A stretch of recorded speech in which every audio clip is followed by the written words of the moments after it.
What's up everyone, I'm your Thinking Cap Benji and welcome back to Best FPL Captain. Last week we had Alexander Isak at number 1. He got locked up against Bournemouth, resulting in a very rare blank. A little disappointing, but new game week means new opportunity, and the underperformance from a handful of premiums in 22 has created a fascinating landscape ahead of 23. Let's get into it.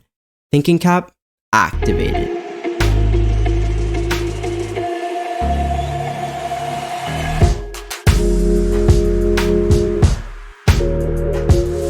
There's actually quite a few positives to take from last week because the two most captain premiums blanked. The factors I used to put Cole Palmer in third were weighted perfectly. We got major team news from Maresca involving 4 Chelsea starters picking up injury, including Palmer himself. Really happy to have judged those elements correctly, and it's nice to see the points also reflect that. My placement of Mo Salah in at second indicates also we're on the right track. He was by far the overwhelming captaincy choice, and in the last 2 weeks where he's blanked, I've recommended to go against in both. I'm pretty proud of that, considering Salah has returned in 12 consecutive games before those blanks. Unfortunately, Isak wasn't able to capitalize. Maybe I'll give him another chance to capitalize away to Southampton. Much better fixture though.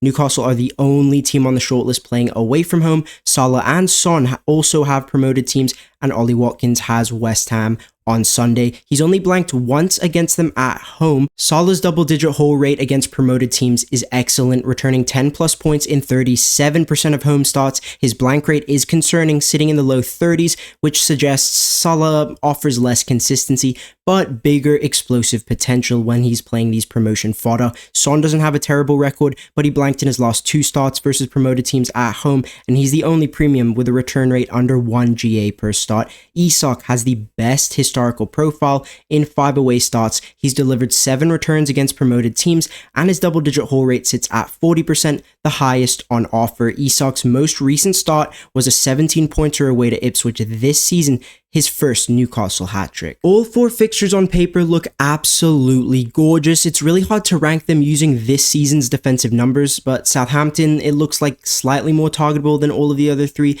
Not only have they let in the most goals, but their XGC is also the worst, and on average, they're conceding almost 1 more big chance per game compared to the other back lines. The numbers might get even worse on Saturday because zonally, Southampton concede the most chances down the center of the pitch. That's a big green tick for Isak, captain. Now look, Southampton have changed managers recently, and Russell Martin's obsession with playing out of the back is the main cause for that 1.7 defensive error per game average. To get a more in-depth analysis on these defenses and how they may have changed with new coaches coming in, I've collected Southampton's stats from their last 4 home games for Leicester, Ipswich, and West Ham. It's their last 4 away games and those statistics, and it's pretty shocking that Southampton's numbers at home are actually worse than all of the other 3 teams' numbers away. They've conceded 31 big chances in their last 4 home matches, and for me, they're the top fixture to target. McKenna's Ipswich have been the most solid unit away from home, conceding 5 goals in 4. They've got the best numbers in most categories. And if you watched last week's episode, you would have heard me talking about McKenna's new low block back 5 and how he's been setting up very defensively against big teams. Nothing has changed with that. Yes, Man City smashed them 6-0, but we should also consider that their CDM, Calvin Phillips, was suspended for that City game because he cannot play against his parent club, and I believe that had a really big effect on the result. I'm expecting McKenna to go extremely defensive at Anfield, and neutralizing Salah will be the top priority. I still believe Ipswich are the least appealing matchup right now just because of those factors, but remember, you need to consider the strength of the attacks in a week where there's not really too much to separate fixtures. Leicester's underlyings across the last 4 away games are horrible. On top of that, Van Nistelrooy confirmed Hermansen and Ndidi are out injured, a factor which boosts Leicester up into 2nd most targetable fixture. West Ham are in 3rd, but still a lot of appeal there. Mavropanos is suspended for Villa, and Todibo remains injured, so it'll be Kilman and a 4th or 5th choice starter up against Oliver Watkins. Salah's the top game day performer. He's blanked just once in his last 5 home starts on Saturday, but the strongest part of Mo's profile is the 27% blank rate, way better than the other 3 who have all blanked in over 40% of starts on their upcoming match day. So if you really value reliability, then Salah is your guy. If you're looking for explosivity, Son and Salah are tied first in this category on a 29% double-digit hold rate, which is, it's actually a little bit lower than what I'd expect from these premium midfielders. Usually somewhere in the sub, mid-30s is what you'd ideally want for captaincy, but it's the best on offer because both of the striker options are sitting at sub 10% double-digit hold rates. Ollie's profile looks a touch better than that of Isak's off first glance, but I should mention that Watkins has a 30-game dataset on this game day versus Isak's 15-game dataset. Watkins has performed badly for way more matches than Isak so far, and on top of that, Isak is actually in the second best form, returning in all 3 of his most recent Saturday away matches, so don't write him off for captaincy, turning into game time performance. And before all of you little Salah Hive guys get your hopes up, remember this, okay? I have some very interesting trends to share. So Salah in 3 o'clock home kickoffs, he has failed to deliver a double-digit hold since February of 2022 against Norwich. He hasn't produced 2 or more GA in a 3 p.m. home game since September 2021. That's more than 3 years.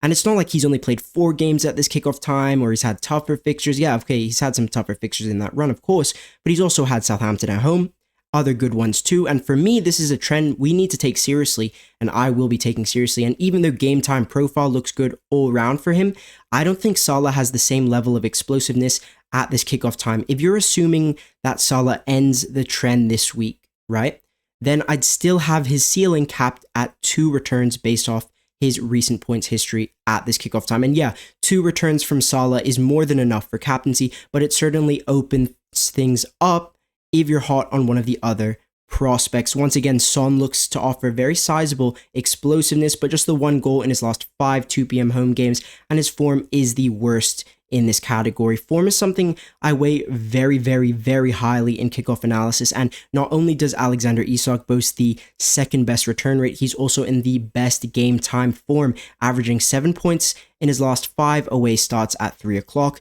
The 50% blank rate is a concern, but got to remember Isak's game time profile size is way smaller than the other guys and the midfielders. Only 8 starts compared to 24 and 30 starts for the midfielders. With a hat-trick in his last 3 p.m. away game, he's someone I'm strongly considering. Isak prospects continue to rise as he's the most well-rested option ahead of Southampton. 7 rest days, that's the most. Son, Salah and Watkins all played 80 minutes or more in Europe this week, and all of them have another European fixture next week, midweek, which does muddy their minutes, whereas Isak doesn't have any game to threaten his minutes. One of the reasons why he's got the strongest projections in terms of travel fatigue. Salah had a home Champions League game, so he should be fresh, and Liverpool have secured qualification, but there's no guarantee Salah doesn't start PSV away next week. Ipswich is a pretty easy fixture, and I expect Slot to start shaving Salah's minutes at any given opportunity because that's going to be beneficial in the long term, especially with Chiesa and Elliott fit. If you're predicting a Salah benching against PSV, maybe Mo will play more than 75 against Ipswich, but I think it's highly unlikely he gets past 80. Watkins has traveled this midweek, but he's at home for the next 2. The problem with Watkins is that Villa need to go full strength in the UCL next week because they lost. They need to win their last game for top 8 qualification, and if they don't get top 8, they'll have 2 extra UCL fixtures later down the line, so Champions League is definitely a priority, and I don't see Ollie making it past 70 with Duran available. Son's a little bit different because Spurs are tracking nicely for a top 8 Europa League finish. They won't be traveling for the next 2 weeks as they've got a home game in Europa next, then they've got Brentford away, which is London, so there's not really much need to protect Son. My concern is the tight turnaround from Hoffenheim to Leicester Thursday, Sunday, 3-day turnaround with travel fatigue as well because it was away from home. That's a concern, but I'm not saying it directly impacts Son's xMinutes because they have so many injuries he has to play. 79 is actually the second highest this week, but despite the good minutes, I failed to place him any higher than 3rd. I mean, look, I do consider Leicester a top 2 fixture this week, even with Hermansen and Ndidi out. Spurs have their own problems. Spence, Sarr, Solanke, Bissouma are all recent injuries to add to that list. It's 3 days from Hoffenheim to Leicester on Sunday, factoring in travel, injuries, and Son's lack of positive historical bias towards his kickoff time and kickoff day. All of these factors has him situated in third position. My Game Week 23 wildcard captain is Watkins. The minutes projections for him are just unacceptable for captaincy in a week where it feels like everyone has a good fixture. Villa are, they are struggling with a few injuries too, specifically to Onana and Pau Torres, who will be out for West Ham, with Champions League top 8 being the utmost priority for Emery. I mean, if they don't get top 8, they're going to have 6 matches in just 16 days in February. So I really, really think the Watkins early sub is coming for John Duran because he's available. Look, Watkins wasn't a top performer in kickoff analysis either. And look, yes, the West Ham fixture looks good on paper with Mavropanos, but I think the West Ham fixture is probably the most unpredictable out of all 4 because Graham Potter has changed formations multiple times in his first few games, and he could set up more defensively than I'm predicting. So there's danger with a fixture, there's danger with the minutes, and I won't be recommending him. My Game Week 23 best captain is Alexander Isak. He's received the most rest. In my opinion, he's got the most targetable fixture. Southampton's coach also said today, Ramsdale has picked up something. If he plays or not, at least we know that the goalkeeper, whoever's starting, isn't 100%, and that is a positive factor. McCarthy's the backup, who's even worse. I mean, I'd rather play an injured Ramsdale than McCarthy if I was a Southampton fan. And on top of those factors, Isak has the strongest expected minutes. Despite the concerning blank rates we saw in kickoff analysis, his game day form and his game time form are the best on offer.